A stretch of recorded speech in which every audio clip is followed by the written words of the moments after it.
It's another day. Good afternoon, guys. Nakalabas na naman ako ng bahay. Kasi Boxing Day today. Mag-iikot kami ng kaibigan ko sa mall.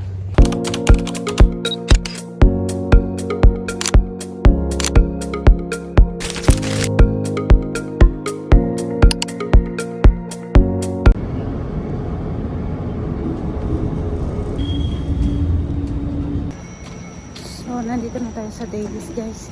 Imimit ko muna yung aking friend. May dala-dala akong lechon, salad para sa kanya. Galing sa Christmas party kahapon. Tingnan mo yung nag-aantay. Marites talaga to eh. Thank you. Lechon. Letson. May drinks pa yan. Hindi na ako napad. Ano sa recycle city? Oh, may gift ako from Krisha. Thank you. Merry Christmas. Grabe naman to, mabigat. Ang bigat nito baka nilagyan niya ng bato ng to. Krista. May baong sagi. Yung sabi ko na lamunan. Overused. Abused. Nandito na kami sa Southgate Mall. Ang daming tao. Grabe talaga yung Boxing Day. Napakadaming tao. Haba ng pila sa Bath and Body. Napakahabang pila. So, hahanapin namin ngayon yung mobile. Yung ano nga ba tawag nito? Freedom Store. Mag-inquire kami doon. Ay no, Virgin. Tao.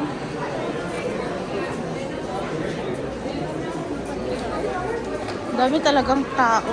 Grabe. So, hindi namin mahanap guys yung Freedom. Si Krisha nag-search sa map. Balta. Saan daw? Near sa map. Okay. Oh. Straight lang and then left. Oh. Ang daming sale.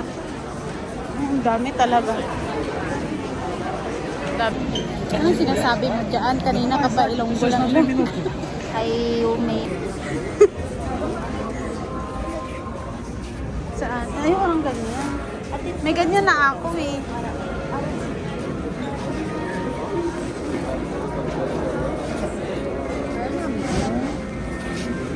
Siyempre, hindi ko maniyabili mabasa. 150. Ay, sale oh. Pero ito yung, ganito yung gusto ko. Pero nga, mataas siya. Kaso walang 200 na lang. Daming sale. May sahuran naman pala siya.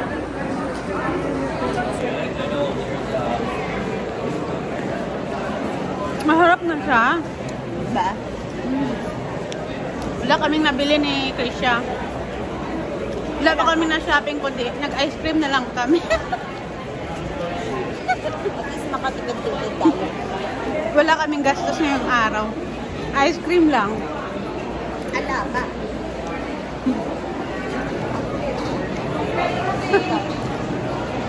Ang sarap. Sarap talaga siya. Ano yan? Saan ka? Ayun o, sarap. Senior ata yan eh. Nagutom na kami kakaikot. Wala man lang kami nabili. Ano bang kutsara? Hindi, pagkain na naman yung naisip namin. Ano ba sila kutsara? Eh, gano'n mo daw.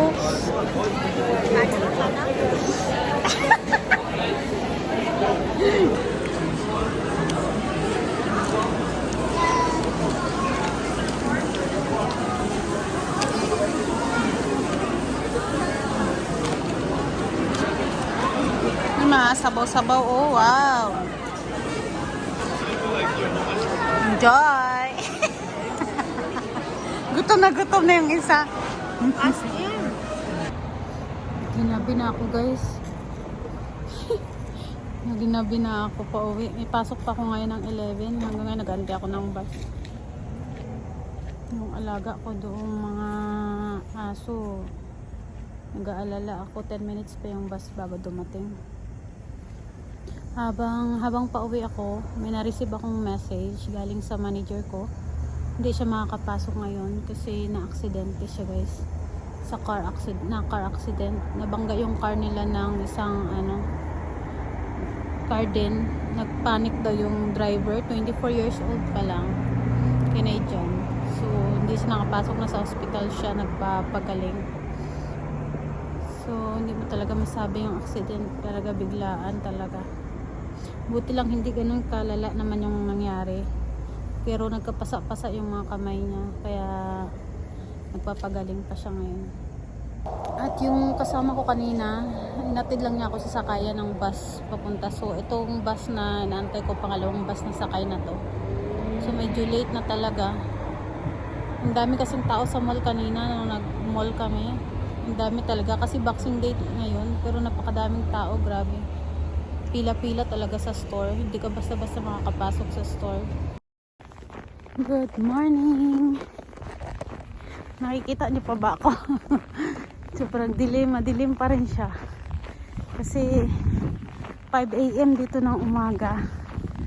Naglalakad ako ngayon, guys, papuntang train station. Kaka-out ko lang galing trabaho. So hanggang alas 5 lang tayo ngayon ng madaling araw, umaga.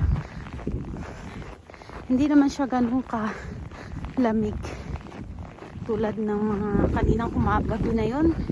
Yung kaninang gabi, yung hindi katulad kagabi na medyo talaga yung lamig. Naiwanan ako ng bus, guys.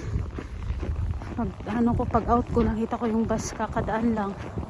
So naglakad na lang ako kasi kung magantay ulit ako ng bus, 10 to 20 minutes pang antay ko.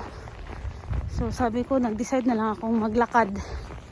Basta may cover lang yung buong mukha ko. Yan. Puro snow yung nadadaanan ko dahil katatapos lang ng Pero mamayang gabi may snow na naman na parating. Ito yung dinadaanan natin ngayon umaga. Pa-out, pa-uwi. Ito yung way. Hindi ka naman matakot maglakad kasi maliwanag siya, gawa nga ng sa snow white. So parang nagbigay naman siya ng ilaw sa akin. Yan. Nag-out yung maintenance namin ng maaga.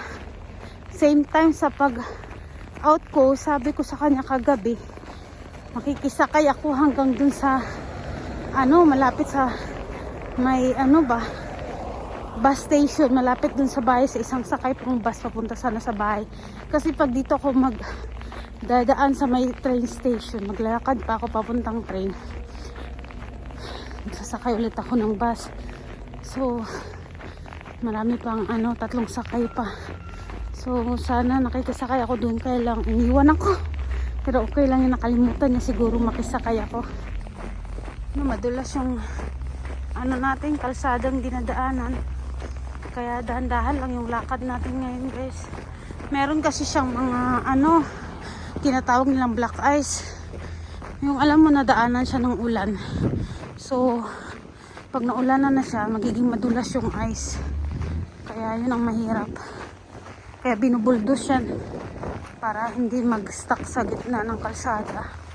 I-avoid para sa mga maaksidente. Actually, malapit lang naman dito yung train station. 17 minutes naman kung lakarin. So kaya naglakad na lang ako kaysa magantay ako ng bus. Lamigin lang ako doon sa bus stop, guys, kasi wala naman siyang silungan doon. Kaya sabi ko maglakad na nga lang ako. Ayan. Thursday, bang araw ngayon? Friday. Ang pasok ko kasi kagabi 11 to 5 lang ako. So 5 oras lang ang duty ko kagabi.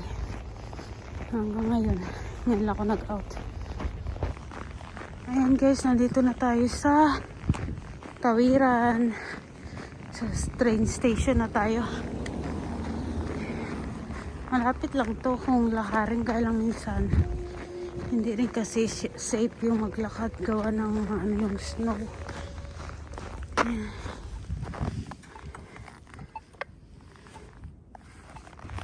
Itong area na to guys, dito. Diyan, nag-cross yung babae na nagtangkang magpakamatay. Diyan siya, ganyan, tangka niya magpasagasa. Diyan yan guys, diyan banda, sa area na yan, diyan. Kaya buti lang napahinto yung tren. Lakas talaga ng snow ngayon. Yung Friday dito. Lakas ng snow, ang lalaki. Snowing na naman. Snowing. Lakas ng snow.